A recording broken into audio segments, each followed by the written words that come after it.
So thank you very much, guys. I appreciate you staying around for the last speech of the day. It's the tough one, unfortunately, following the standard of the guys today, which was fantastic. So thank you for that. I won't bore you with too much physiology. I'll try and run through basically what our models are, likewise with obviously the guys that have presented earlier. I promise I didn't steal too much from you, but obviously we'll move on with that, okay? Oh, made the classic mistake. So, the boring part, really sorry. Just a little bit of history about myself. Started as a full-time intern at Bournemouth, then went into Watford as same again, an internship in my final year of university. And then from then, was lucky enough to get a job with the under-23s, worked there for 2 years, basically building my skills, applying all the knowledge I've got from the university and also from my internships. I was lucky enough to then move up to the first team, where I've been there for 4 years now. And my role, I'll show you in a sec, has slightly changed year per year. The annoying part of my career was, it sounds ridiculous, but I went straight from university into a job and I wanted to do my master's. So I was torn of a bit of a crossroads, whether to go to university or to go into a full-time job. And as you can see, I chose the full-time job because I thought that opportunity I couldn't turn down. So recently did my distance education masters on a full-time basis with Chris Bishop, who was presenting earlier, who shot off. But from that, obviously, I'll talk to you about my role. So club-related role, started with the 23s. That was obviously, as everyone knows, quite a global position where you have influence on nutrition, strength conditioning, programming, to drills. Then from that, transitioned into first team with leading player rehab, individual conditioning with gym sessions, which was sort of a little bit of a setback role, which I didn't mind. I was working with the first team. It was in the Premier League at the time. So an experience that I couldn't turn down. And then from then, my responsibilities have increased, whether that's because of my success or because of people moving around me, I don't know. I'm not bothered. But for example, now what I do is I help to prescribe the weekly external load and the physical conditioning for team and individuals. So I'll explain obviously a little bit as we get on to the talk, but whilst doing that, we create profiles for players, which obviously a few of the guys have mentioned before, looking at match day thresholds, how we use that in the week, and then obviously to periodise and plan the upcoming weeks with games.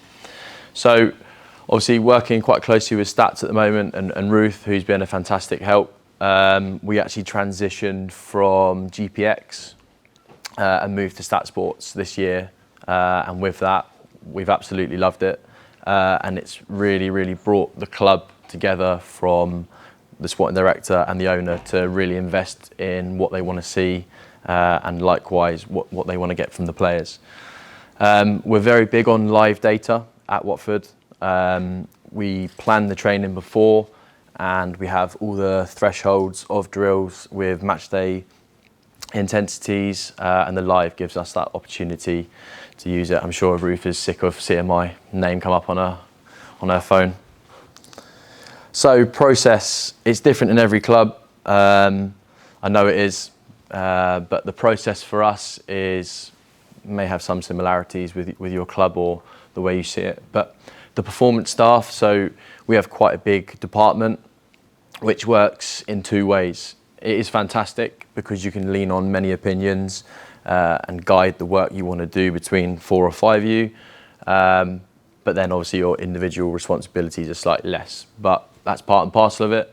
You then create your performance philosophy and you put that to the club, which then obviously matches their performance philosophy, the way we want to play, the outcomes, the ambitions, and everything to do with that. Then the difficult one is the manager. So unfortunately at Watford, we do have quite a turnaround in managers. So we do have quite a regular turn in presenting to a new manager to try and get across our philosophy. But that's something that we're confident with. We usually sit down with the fitness coach and then obviously try and get what we can from the sessions and the periodization. But looking at the session outcomes, that's where obviously we critique our own work. So from a perspective, it is our work that we would like to have written down and, you know, like a paper, fantastic, but sometimes it's not as easy as that. And sometimes working with different philosophies, different people can sort of drown out the data in a way. So understanding, is it that important that we haven't hit that specific target, and vice versa with other bits.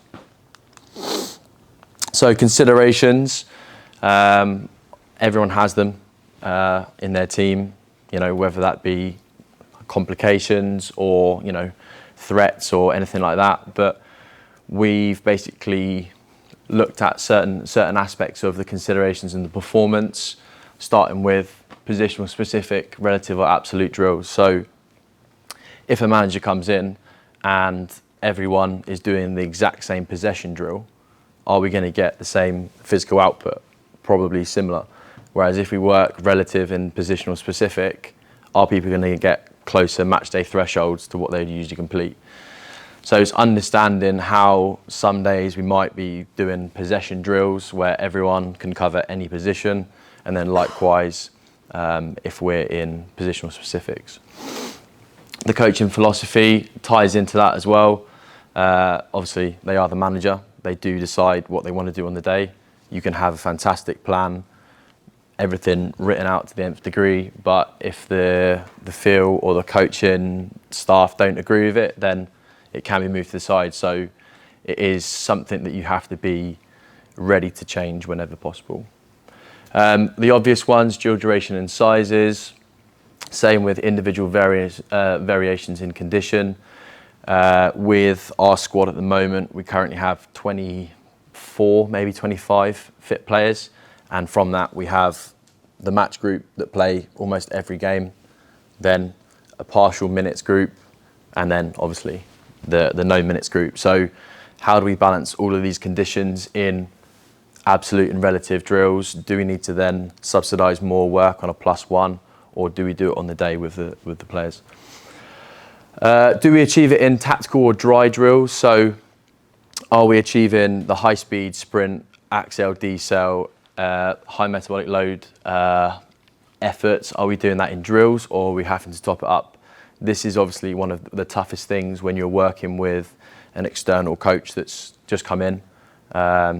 It's something that you have to then obviously use a rapport, try and convince them without trying to sound like you're trying to take over. So that's something that's quite a hard task, and as probably some of you know, with clubs it is sometimes difficult. Training day relative to match day, which I'll get onto the periodization. Same again, the weekly plan, how we do it. There's no set schedule for us, and also we feel that if you train in the certain weekly methodology that you have, your players will adapt to that and sort of understand the philosophy that you have. So try not to be biased in your own opinion. Okay, so pretty obvious, obviously selecting your KPIs. Lawrence had a slide up earlier, which I'll go to in a sec, but what's key for us, but also what's key for coaching terminology. We've gone in before with massive sports science terms and tried to be all posh and sound brilliant, and basically got kicked out. They don't care. They don't want to know how much you know. They want to work with you to obviously optimize their job best as possible. So understanding the metrics, how they're accumulated, if they're going to be in drills, if we have to subsidize them after, do we create chaos, and obviously do we elicit match intensity where possible. Different players in positions, obviously this is key for us. We have a lot of players with different nationalities, different methodologies of playing over the years, obviously in their career, and different ages. So how do we mix that for everyone to do their own drill, relative drill, absolute drills? So periodising the week with key variables. A lot to take in probably. but the ones with the double asterisks are the ones that we try to use to the coaches to show them how that we'll influence the week with the training data. So as you can see, we've got real basic total distance, absolute zones of high speed and sprinting, the relative ones we look at, but we wouldn't actively say that to the manager. Likewise, we wouldn't periodize accel decel in the week. We would try and prescribe a descriptive word for accel decel and not put a number on it. That's based on how much coach influence you have in the training drills. So we had it before where we tried to prescribe 70% of a game on a Tuesday, but if we're doing 3v2 tacticals and 3/4 of the squad are waiting on the side, that's not a problem because it's tactical. But at the same time, if we're trying to prescribe accel decel, it's a bit of a sticky one. So we look at obviously other metrics and how we can periodize those into our workloads based on meters per minute. Like Ronan said earlier with his presentation, how he was changing the match day profile relative to the day. So this is just a basic example of a week for us. Our day off will change between a Sunday and a Monday, depending on the next week, the previous week. So typically for total distance, we'd look at 35, probably even a bit more, to 55%. I'll go over the percentages in a bit. 75% on a Wednesday, so really push up the conditioning on that day. Drop it down as a taper, 20% on a Thursday, and then a small increase back to 35 on a Friday as a small potentiation. Then high speed and sprint, fairly similar. We look at roughly 35% of high speed running and 30% of sprint, 75 of high speed and sprint, 20% with 0 sprint on the Thursday, and the Friday 10% to 5%. Obviously, this varies massively. So, for example, we might have some days where we split the Tuesday and Wednesday slightly more even. One might be a 50 and one might be a 60. Depends on the week, the periodization. If we've come off the back of a double game week, how we then work with that to then work the next week into the next week as well. So this is how we plan. So I'll sit down with probably the head of performance 2-3 days before the next week. And if we obviously know the schedule, we will then do it obviously a little bit earlier. But this would be a typical week, which I've mirrored in the previous slide with the percentages. So as you can see, you've got the Tuesday, which is typically an 80-minute session. The players would typically hit between 30 to 40% of total distance. And likewise, we talked about is a high intensity there, really pushing the accel decel components, small-sided games, and we'd actually overload that, working on repeated sprint ability into drills. So not only having the one component, but we would then work into a drill with that, and then obviously a high rest. We like to put the RPE to try and give us some indication of what we're looking for, but it's difficult because it's internal loading, so it can vary a lot. We typically do our power and strength. So on a Tuesday, typically we'd look to do contrast sessions. So we'd look to load heavy strength and then obviously plyometric, box jumps, things like that. But depends on the periodization and how we're looking, the match day schedule. There's many things obviously that depends on it. We typically say that the Tuesday is a tactical pattern and finishing day. This is quite a broad term, but we like this one to be incredibly intense. Then we open it up on the Wednesday. We're very expansive. Same again, a high RPE. We do an individual prevention in the morning. We do work in tendon protocols in the afternoon. Same again, but this time we go bigger sizes, possessions, large side games, high speed and sprints, and the players all have to hit 95% of max velocity. Now, with obviously achieving a percentage of max velocity, some clubs love it, some clubs hate it. That's more or less our go-to, just because there's no grey area. We're obviously wary about it as well.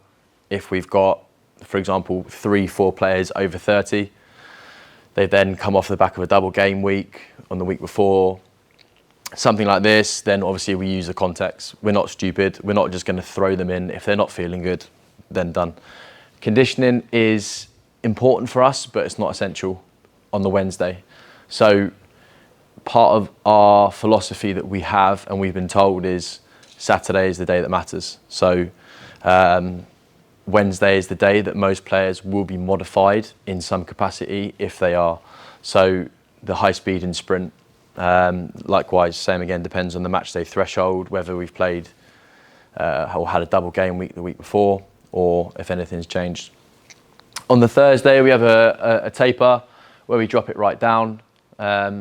This is similar to probably to Ronan's match day -5, would you say? Quite a tactical, technical day, something like that, that we're not looking for a conditioning. So we're looking to drop it right down, give the guys like a real short day, and not emphasize anything on conditioning. Individual activation, get your stuff done, come in, mentally switch off and come in tomorrow ready to go. We then work a velocity strength session on the match day -1.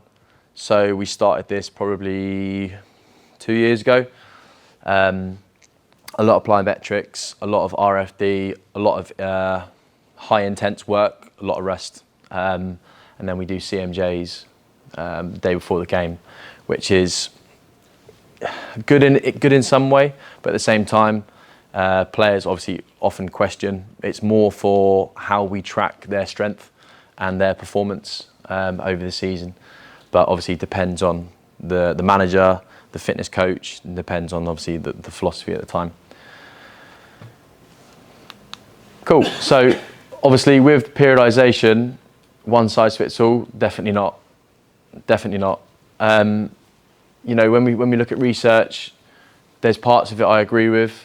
I'm not saying I'm right at all, but I think if you train in a certain way, you have regular weeks that are the same, then unless you're having crises with injuries and stuff, then you can look to improve that each week, or likewise to stick to a model. This model is very typical with the match day -4 and 5 being the hard days and then drops right down. We've adopted a slightly different approach. We've swapped the -1 and the -2 around. So in this tradition, we've then made the -1 slightly harder and the -2 slightly easier. That's typically because our match day -3s are quite intense. So with the match day -3s, we will try and push the guys quite intense to then almost get that recovery on the Thursday as an active recovery to then push again Friday for Saturday. Cool. So this is one player's load over 5 weeks. Now, it's hectic.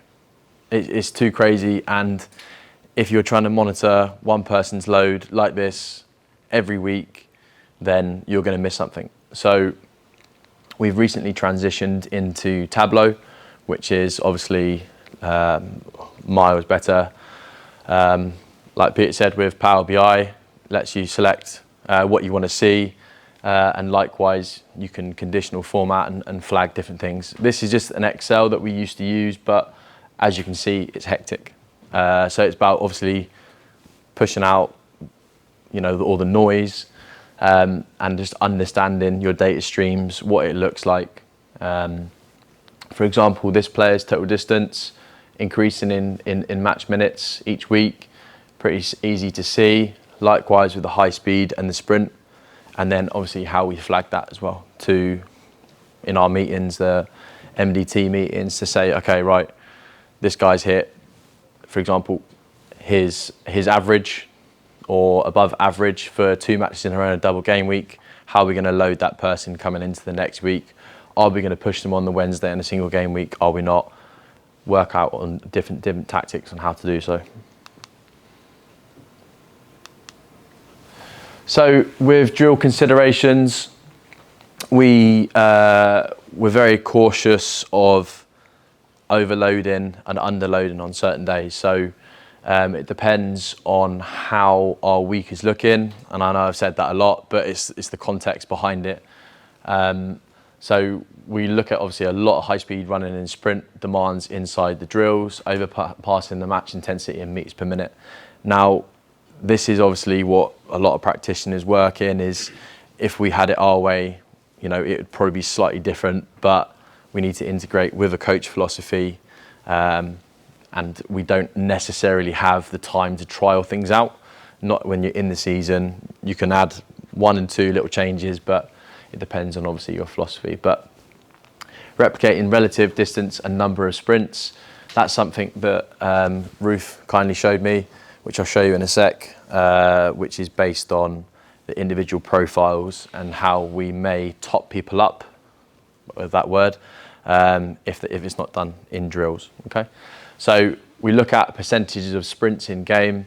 So we work on, you can feel free to batter me, but on average game data, and we use that as 100%. So that is their match average from every game in the season, and then we periodize work based off that.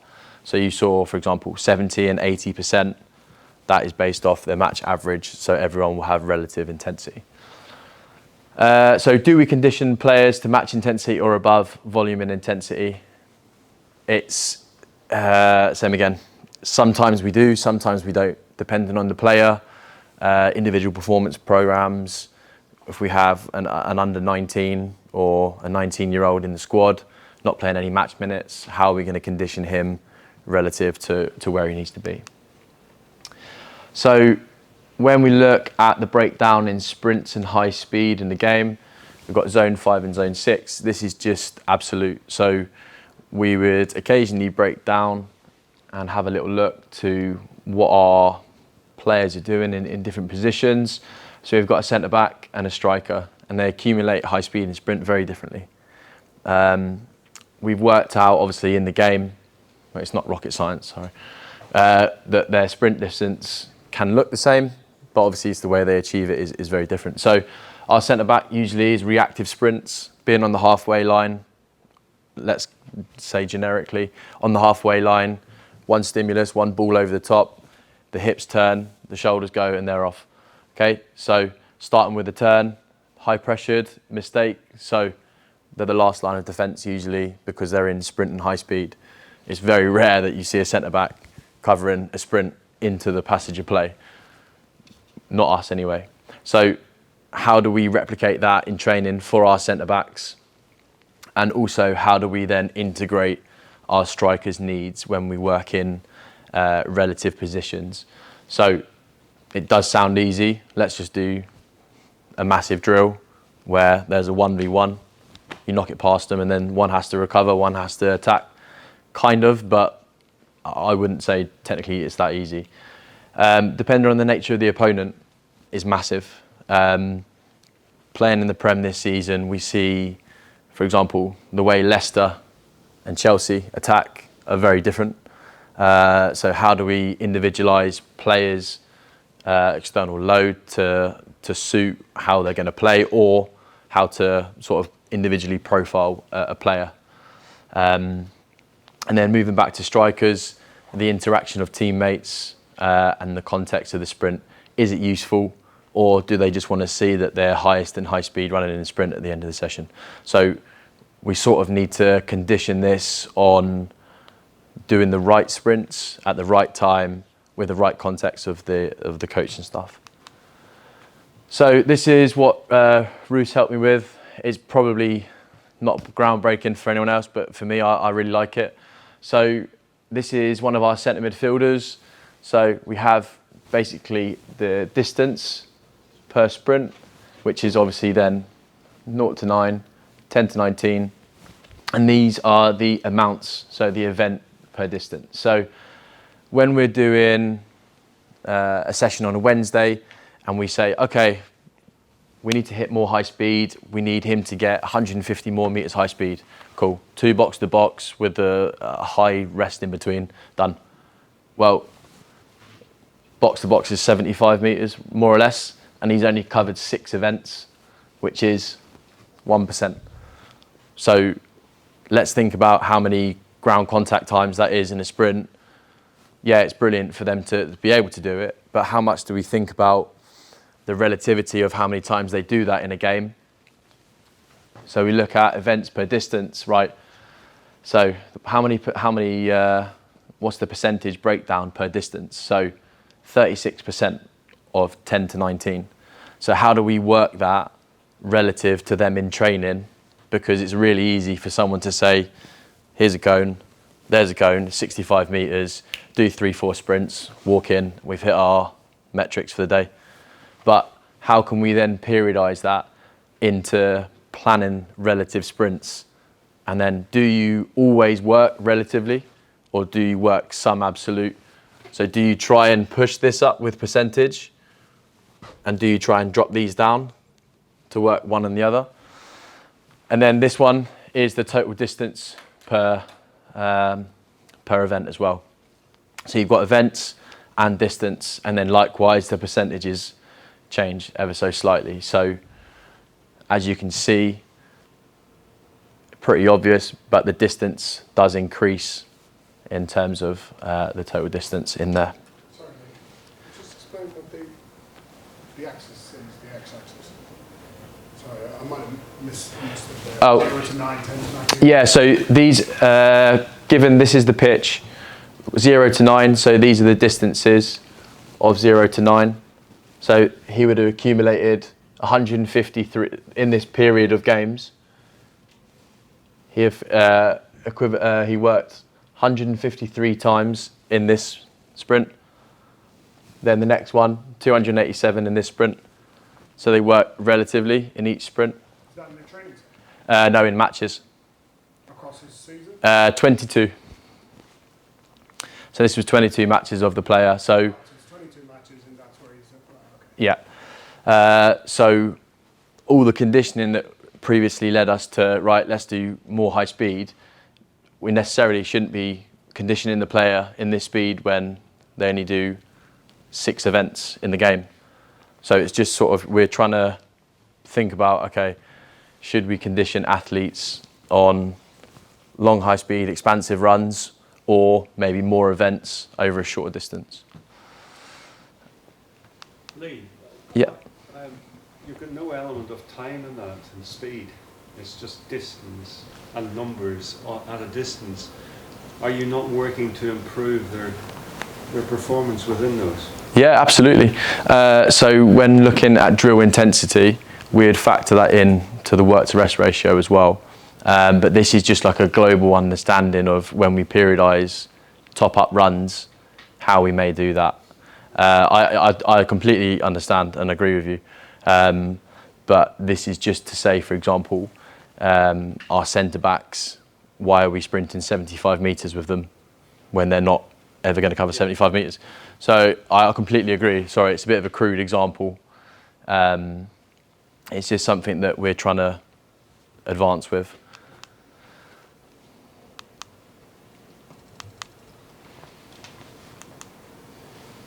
Nope.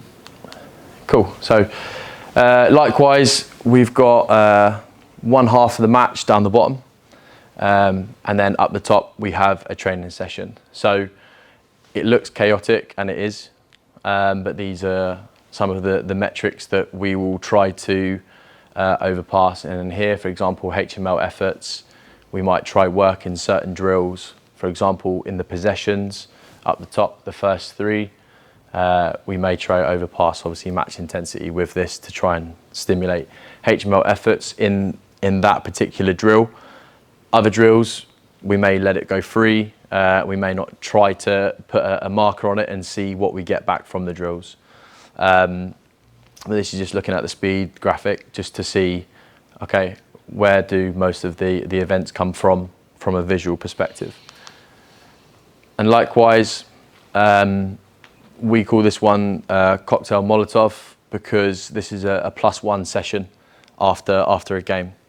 And this is sort of everyone wanting to add in what they want to the session to get the desired outcome from each perspective. So the coaches, the performance staff, and technically the players as well. So We've got a warm-up, which is obviously progressive, possession, which is a slightly smaller space. As you can see, the high speed and sprint is limited.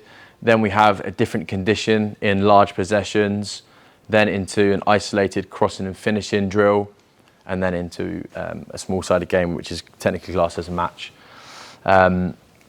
So the way we sometimes work with drills, we will work not only as a full session, but we might just typically work in, for example, 3 reps of one thing that we're not going to look for the whole session for high speed for just that drill.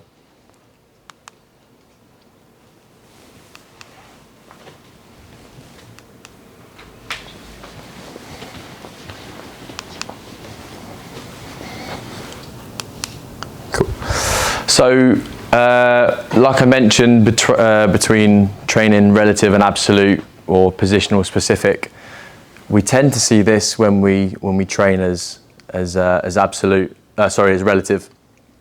So naturally we'll have players accumulating more distance, higher speeds when they're in their position, and likewise, as we've heard earlier, sometimes players do hide because they're not expected to work at a level playing field. So in this drill here, for example, we've just screenshotted really simple, the max speed, some players not even reaching sprint, and then likewise some players at near enough max velocity. So the way we program drills, we're very conscious of how we accumulate the data as well. And then that obviously that matters towards the match day thresholds, the match day profile, that if we're working attacking transitions, then we're not going to expect the centre backs to accumulate massive max speeds or sprint distances. Same again with live monitoring. We act on the live monitoring quite well, I think. Obviously there's room for improvement always, but with the thresholds that we create, we then set obviously the individual percentages for the day, for the training, and likewise we'll do that drill by drill on the conditional formatting based on meters per minute. Now with the meters per minute, obviously we realise it's partial density, partial intensity as well, so we don't over prescribe with that. We'll just monitor it to see if there's a decay in the meters per minute. So this looks quite hectic, and it is. This is how I was mentioning obviously earlier a little bit about the players in the game and that relative to their match day threshold. So for example, let's take the player down the bottom. The game was 11.2k they covered, which is 116%, which is 16% of or above their match average. And then likewise, you get the metric. We have total distance, aerobic zone, high speed, sprint, accel, decel, total over 19.8, max speed, sprints and HML efforts. Now this is more for the squad, the management and the club to see, just to see how they're working relative of their average performance. So ideally it's not the best thing to look at for us. It gives us a short, sharp indication. Okay, for example, we've had 2 players that were at 90% of the game today. Well, yeah, the workloads is very different because of the position they played or the striker they played against or something like that. So we obviously have to put a lot of context on that. And take homes for today, basically the way we understand the variation between drills for each metric. Plan and program weekly targets based on your philosophy and how we do it. There's not one size fits all, but the way you apply your training to a microcycle or a design obviously improves your own capacity to train that way. And then likewise, individual player training loads and match demands based off that. But yeah, clap to pretend you enjoy the presentation. I don't know why I put that in there, but thank you.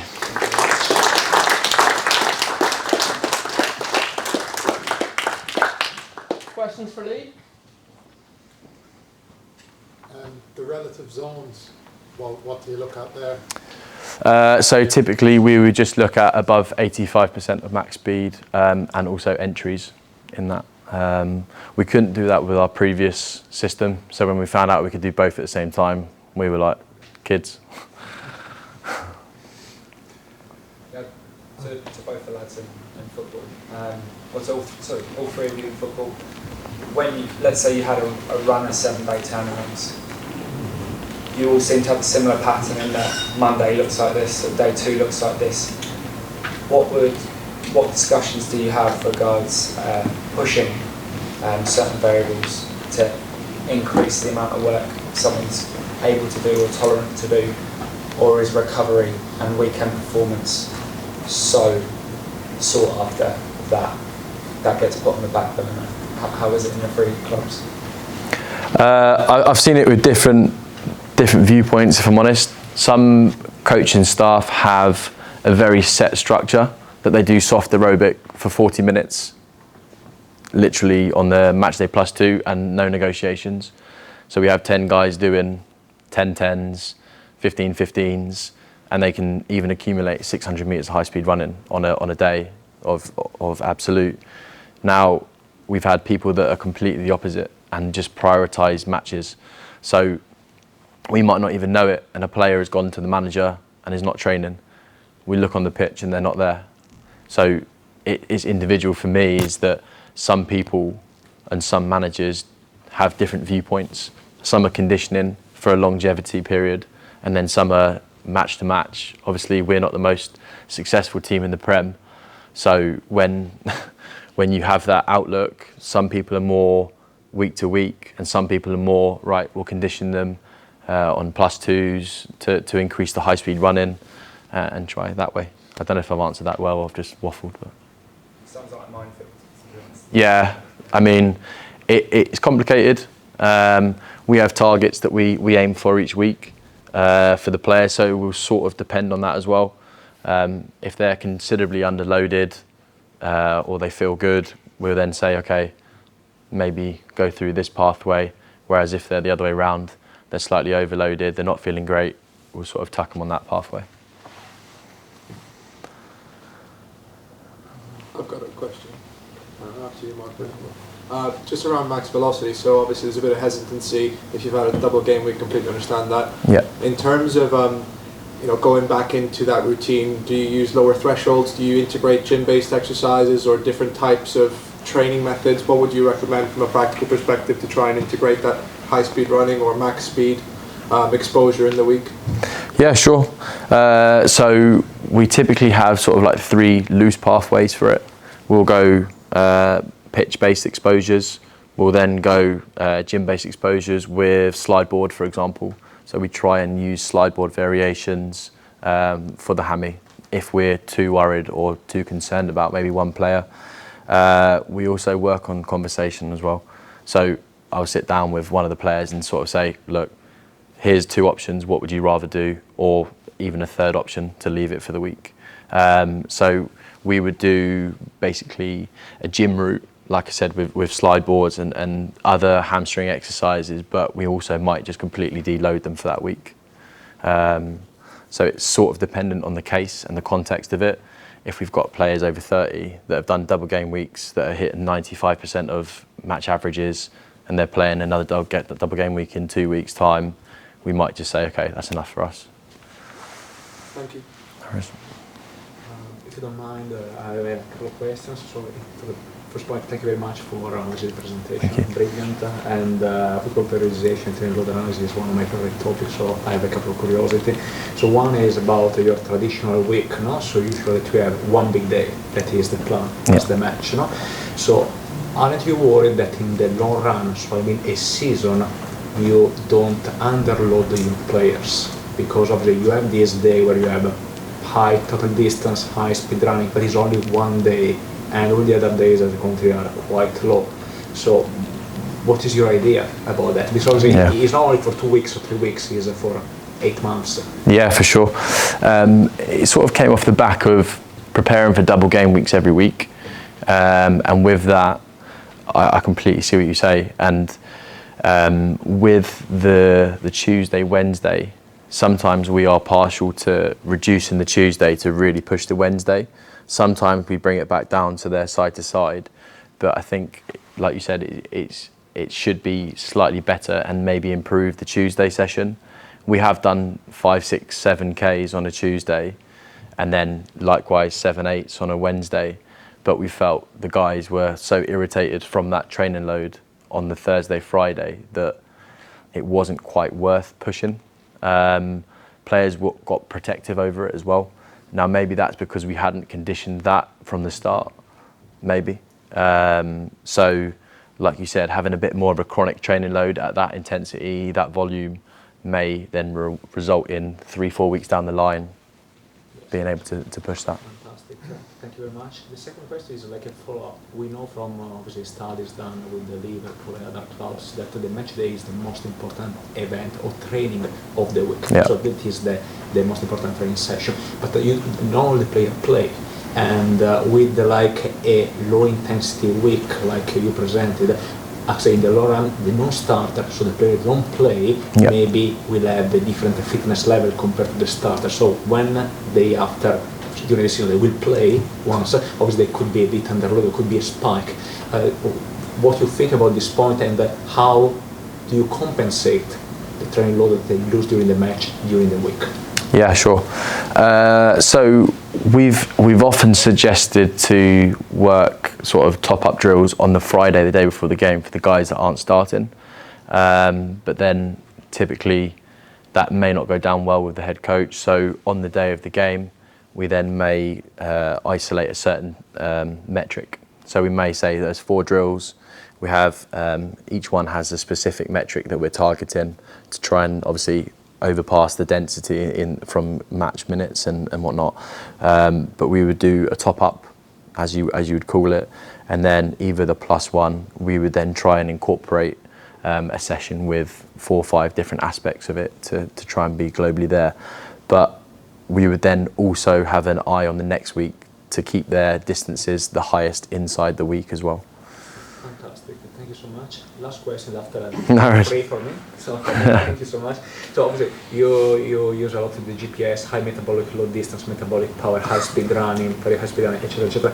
That is fantastic. But what about internal training load? Yes. For example, other speakers before the show, for example, heart rate, and you know that there is discrepancy sometimes between external training load and internal training load. So what are the internal training load metrics that you use, and what you think about their incorporation in the?